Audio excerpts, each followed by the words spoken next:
ట్యాక్స్ల ద్వారా వచ్చేటటువంటి ఆదాయం 5,68,10,000. అసైన్డ్ ఆదాయం మనకేమీ లేదండి. పన్నేతర ఆదాయం 6,79,60,000. అందులో నుంచి తప్పనిసరిగా చేయవలసినటువంటి శాసనాత్మక చెల్లింపులు, ఛార్జులు వ్యయం, అవుట్సోర్సింగ్ సిబ్బంది జీతాలు, వేతనాలు, పిఎఫ్లు 5,15,00,000. పారిశుద్ధ్య నిర్వహణ వ్యయం 1,45,15,000. విద్యుత్ ఛార్జీల చెల్లింపు 15,50,000.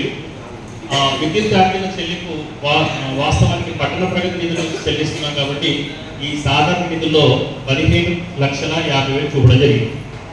రుణాల చెల్లింపు ఏం చేయట్లేదు. Green budget 10% 1,24,77,000. ఇది పోగా మిగులు బడ్జెట్ నుండి ఇతర నిర్వహణ వ్యయం 2,07,35,000. మిగులు బడ్జెట్లో 1/3 బడ్జెట్ను తప్పనిసరిగా కేటాయించవలసి ఉంది. అది అభివృద్ధి చెందుతున్న లేదంటే నివాస యోగ్యమైనటువంటి మురికి వాడల లాంటి వాటి దానికి 79,95,000 కేటాయించడం జరిగింది.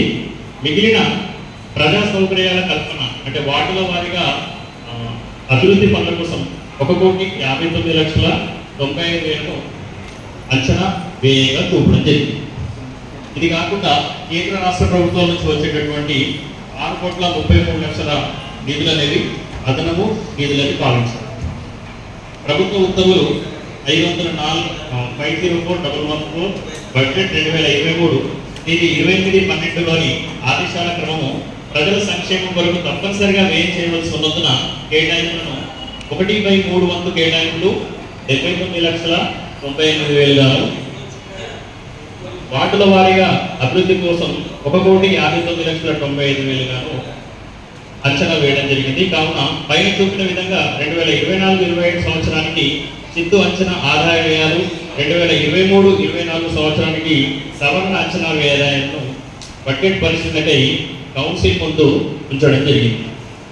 ఈ కౌన్సిల్ ఇట్లాంటి ఈ వివరాలన్నింటినీ కూడా మీకు ఎక్సెల్ షీట్లో క్లియర్గా ఇవ్వడం జరిగిందండి. అందులో భాగంగా మొదటి షీట్ చూడండి సార్. ఇందులో ఆదాయానికి సంబంధించినటువంటి పూర్తి సమాచారం ఇవ్వడం జరిగింది. ఈ బడ్జెట్లో గవర్నమెంట్ నిర్ణీత ప్రొఫార్మా ప్రకారం జారీ చేయడం జరిగింది. అందులో భాగంగా మొదటి వరుసలో గత సంవత్సరం 2022-23లో వచ్చినటువంటి ఆదాయాన్ని చూపడం జరిగింది. 2023-24 రెండవ వరుసలో గత సంవత్సరం మనం పెట్టుకున్నటువంటి బడ్జెట్ ఉంచడం జరిగింది. మూడో వరుసలో గత 10 నెలల కాలంలో వచ్చినటువంటి ఆదాయాన్ని చూపడం జరిగింది. ఇక సవరణ బడ్జెట్ను 4వ వరుసలో, అంచనా బడ్జెట్ను 5వ వరుసలో చూపడం జరిగింది. 24-25 వార్షిక బడ్జెట్ను వైస్ చైర్మన్ గారి అధ్యక్షతన ఈరోజు బడ్జెట్ ప్రవేశపెట్టడం జరిగింది. దాన్ని అందరూ మున్సిపల్ కౌన్సిల్ మొత్తం ఆమోదించడం జరిగింది.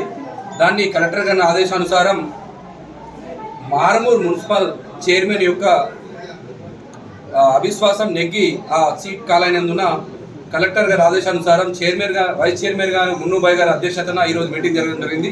దానికి కలెక్టర్ గారికి అభినందనలు తెలియజేస్తూ, అలాగే మా కౌన్సిలర్ అందరి తరఫున మున్నుబాయ్ గారికి అభినందనలు తెలియజేస్తున్నాం. మన ఆర్మూర్ క్రికెట్ అందరికీ, మా అక్క చెల్లెళ్ళకి అందరికీ పేరున నాకు ఇలా నేను కూర్చున్నాను. అందరికీ సంతోషం. వైస్ చైర్మన్లా ఇలా మా కలెక్టర్ అక్కడికి వెళ్ళి ఒక బడ్జెట్ మీటింగ్ చేయని మాకు తోలేస్తే ఇలా బడ్జెట్ మీటింగ్ చేసిన 19,67,00,000 బడ్జెట్ మీటింగ్ ఉండే. ఆ మీటింగ్ చేసి పాస్ చేసి మేము ఇవాళ అందరు కౌన్సిలర్లు మీటింగ్ చేసి వీళ్ళందరికీ మీ మన స్థానంతో కూర్చున్నాం. మళ్ళీ ఇంకోటి ఏమంటే మన అందరికీ పేపర్ విలేకరులకి, మన కౌన్సిలర్లకి, మున్సిపల్ ఎవరు పెద్దలందరూ స్టాఫ్కి అందరికీ పేరుగా నేను ధన్యవాదాలు చేస్తున్నా. అందరికీ నమస్కారం.